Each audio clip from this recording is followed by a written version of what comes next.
Like, kailan mo marirealize na the guy who can go on a whole day without talking to you, hindi yan interesado sa'yo? Alam mo yung nakakatawa doon? Before the advent of cellphones, telephones, we used to communicate with our loved ones na malayo sa atin using sulat, telegram.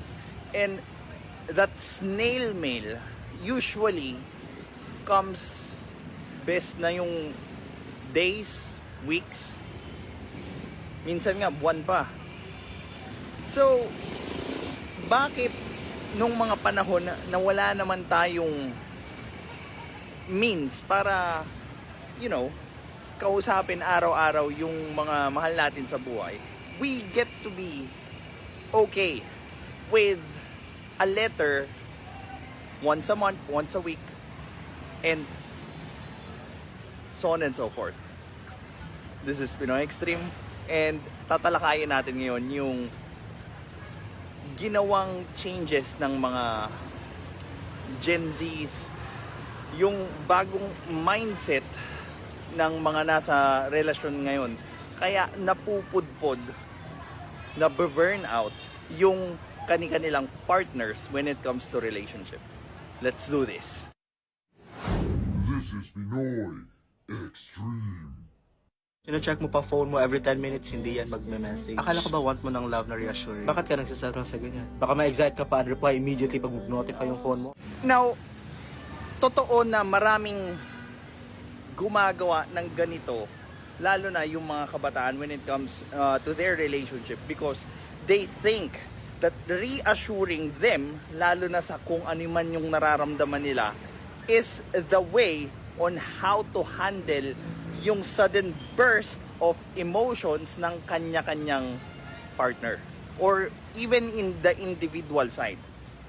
Now, let's dig deeper doon sa nararamdaman nila every time that they receive reassurance.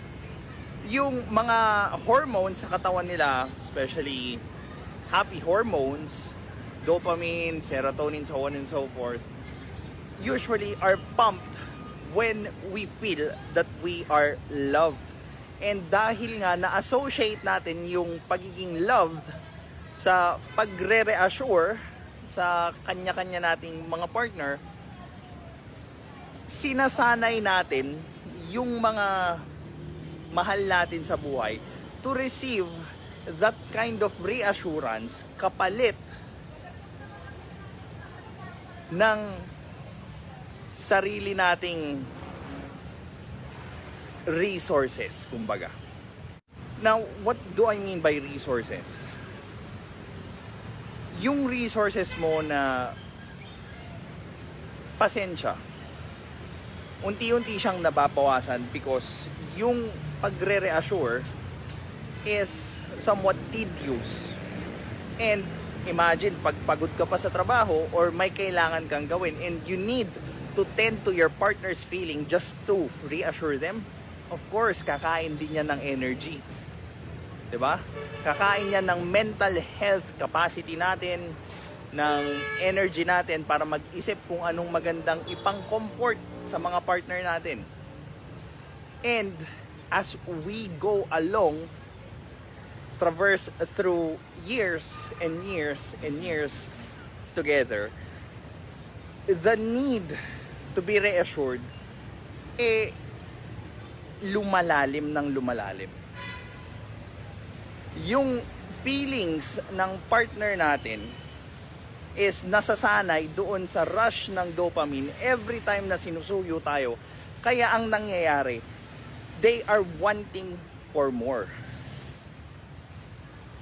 They are wanting for more, pero tayo, yung nagbibigay ng reassurance, nahihirapang mag-cope up because we cannot regenerate or makahabol doon sa kayang i-generate ng partners natin. Unfair? Yes, it's unfair.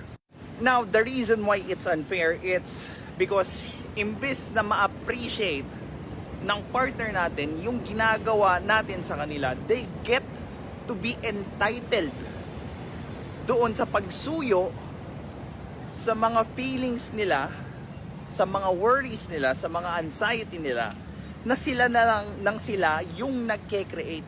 Sila na lang nang sila yung gumagawa, nagmamanufacture, and